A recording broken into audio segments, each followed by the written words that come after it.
जो कहानी है ये गुजरात से है और राजकोट से है। इस पूरी कहानी में कई अजीब चीज़ें हैं। बात 2016 की है। 2016 में 20 अप्रैल को अचानक राजकोट शहर में एक रेलवे स्टेशन के पास, जिसका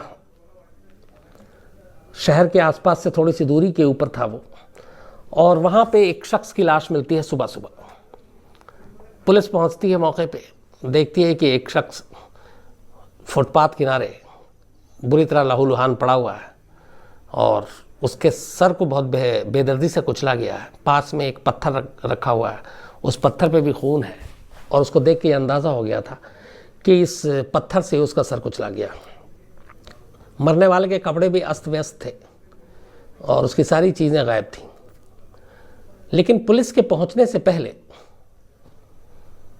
जिस शख्स की मौत हुई थी, उस शख्स के ही मोबाइल फ़ोन से एक कॉल उसके घर पे जाता है और फ़ोन करने वाला सिर्फ 2 लाइन कहता है। वो कहता है कि मैंने इसको टपका दिया है, जो कर सकते हो कर लो। तो एक कत्ल हुआ और ये जब घर पे फ़ोन आया, जिसके साथ ये सब कुछ हुआ, घर वाले चौंक उठे। उन्होंने पुलिस को खबर दी। तब तक पुलिस को कहीं से और से खबर मिली थी और एक लाश के बारे में जानकारी मिली। पुलिस वहाँ पहुँच चुकी थी मौके पर। छानबीन की और कुछ मिला नहीं। उसके पर्स, बाकी चीज़ भी गायब थे, कपड़े अस्त व्यस्त थे। पुलिस ने लाश को पोस्टमार्टम के लिए भेज दिया। फिर घर वालों से पता चला कि उसी के मोबाइल से कॉल आया था जिसकी जान गई थी। तो एक तरह से उस कॉल में चुनौती भी थी पुलिस को भी कि मैंने तो इसको टपका दिया, तुमको जो करना है कर लो। तो ये पुलिस को बात अजीब लगी कि ऐसा कौन सिर फिरा है। पुलिस जांच में जुट गई, लेकिन करीब महीना बीत गया, कोई सुराग नहीं मिला। 20 अप्रैल 2016 को ये पहला कत्ल हुआ था। लोगों ने बहुत इसको सीरियसली भी नहीं लिया कि एक आम होगा, किसी से दुश्मनी होगी, कुछ पत्थर से कुचल दिया। लेकिन इसके बाद 23 मई, करीब 1 महीना 3 दिन के बाद, इसी राजकोट में एक सड़क किनारे एक और लाश मिलती है। जब पुलिस पहुंचती है तो उस लाश का भी सर बुरी तरह से कुचला हुआ था किसी वजनी चीज़ से। कपड़े अस्त व्यस्त थे और उसके पास से कपड़ों में से कोई भी ऐसा सामान नहीं मिलता। पर्स से लेके बाकी चीज़ें गायब थी। पुलिस उस जांच में जुटी हुई थी कि तभी पुलिस को एक दूसरे पुलिस स्टेशन से खबर मिलती है। किसी ने फ़ोन किया कि उनका जो लड़का है उस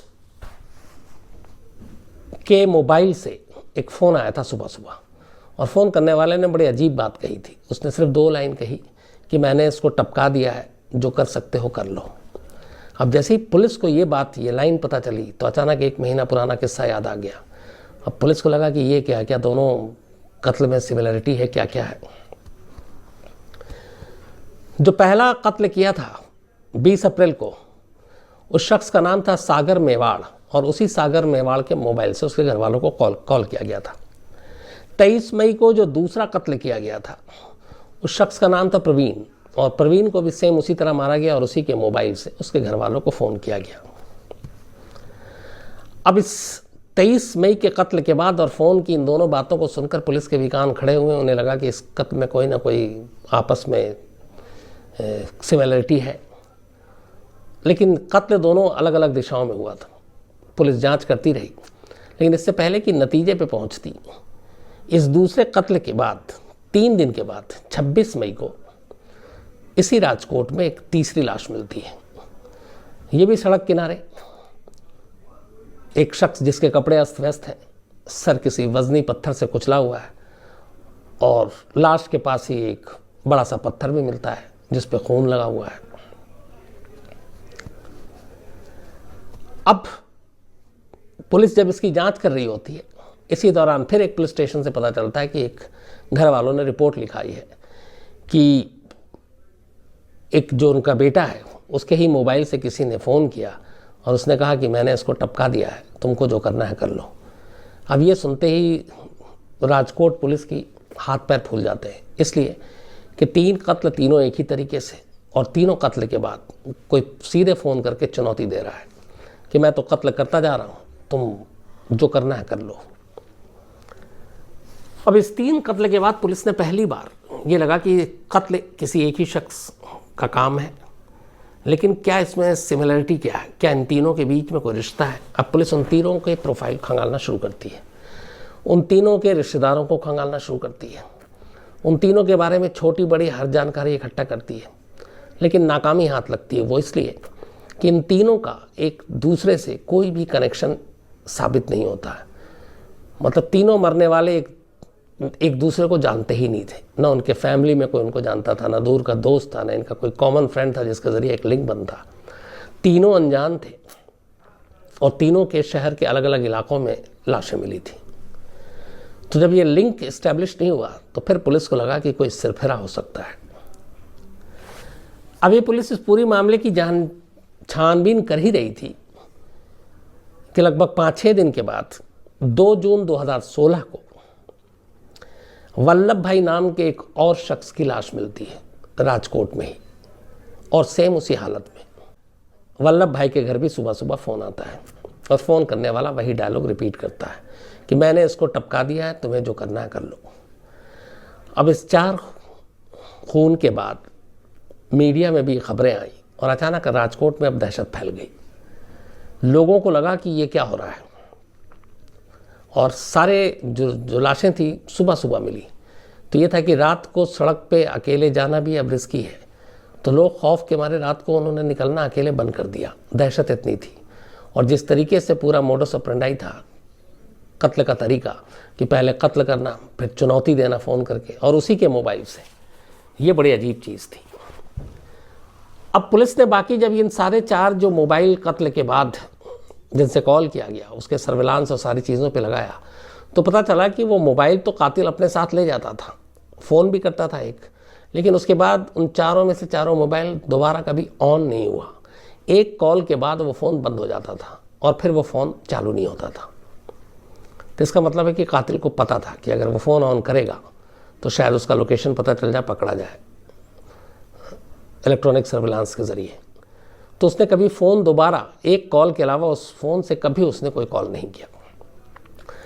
अब इन 4 कत्ल के बाद पुलिस उलझन में थी, लोगों में अब मीडिया में खबरें आ गईं, लोग दहशत में, पुलिस के ऊपर प्रेशर पड़ने लगा। पुलिस की टीम पूरे शहर में लगभग रात को नाकेबंदी शुरू हो गई, रात को पुलिस थोड़ी ज़्यादा विजिल हो गई, ज़्यादा चौकन्नी हो गई, लेकिन किसी तरह का कोई सुराग नहीं मिला।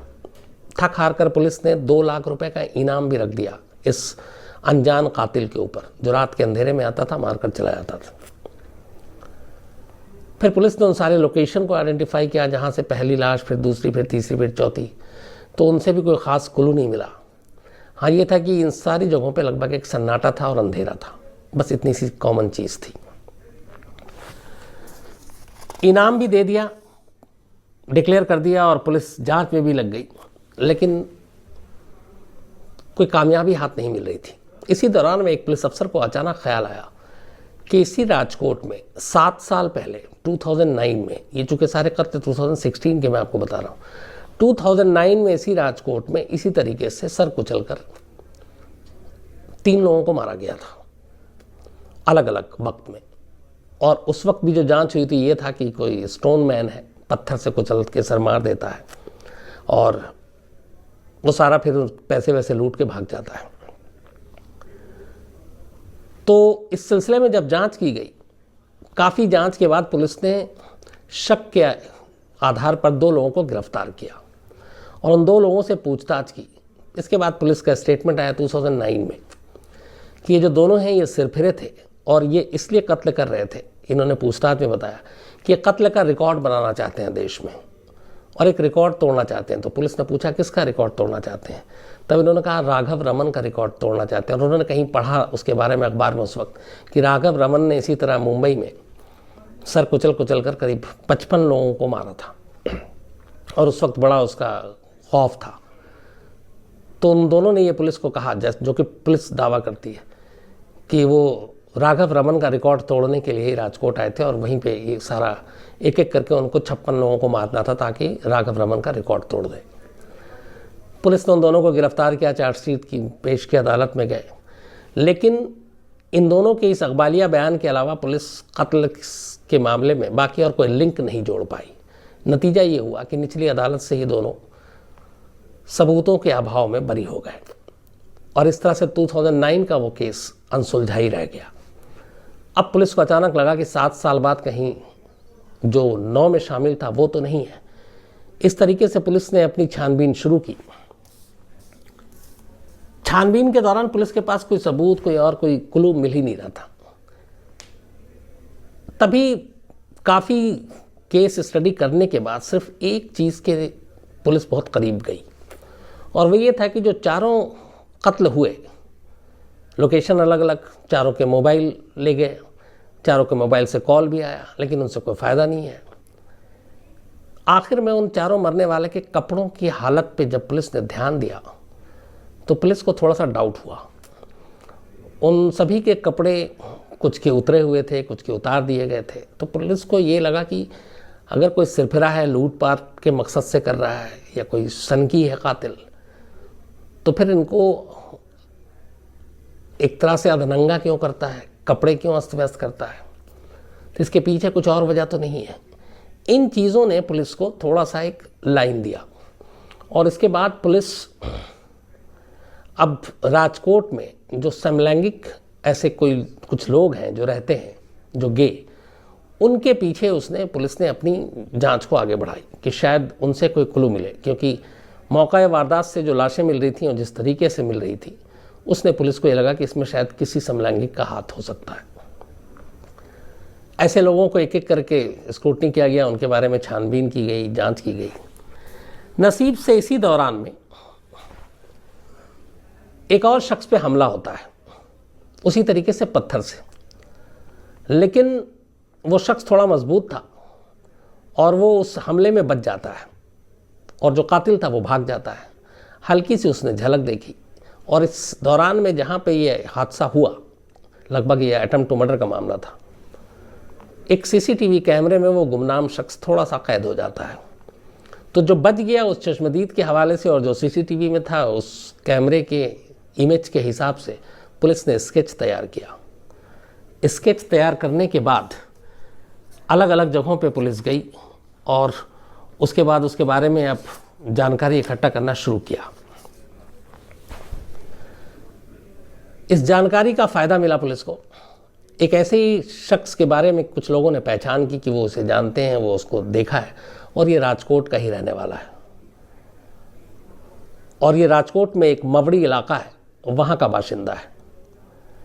पुलिस ने अब उसके बारे में और जानकारी इकट्ठी की और इसके बाद उसके पीछे पुलिस लगी, ढूंढा गया।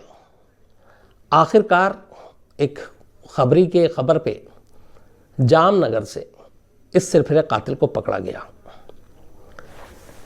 इसका नाम था हितेश, राजकोट में रहता था और जिस घर में रहता था उस घर वालों ने हितेश को घर से बाहर निकाल दिया था।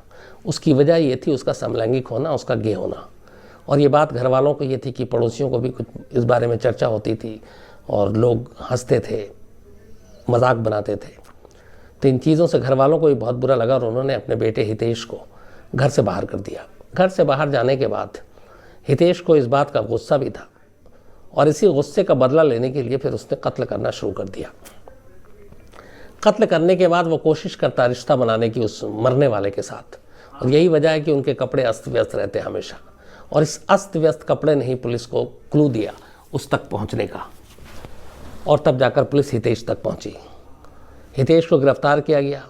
राजकोट पुलिस के हिसाब से हितेश ने अपना गुनाह कबूल किया और वो ये बताया फिर उसने कि जब भी वो राजकोट में आता और किसी इंसिडेंट को अंजाम देता, सुबह होते होते वो राजकोट छोड़ देता और जामनगर पहुंच जाता ताकि पुलिस राजकोट में जांच करती रहे और वो वहाँ से दूर जामनगर में हो। पहले कत्ल के बाद भी उसने यही किया, दूसरे कत्ल के बाद भी उसने यही किया, तीसरे कत्ल के बाद भी उसने यही किया और चौथे के बाद भी उसने यही किया और इसी वजह से वो बचता रहा।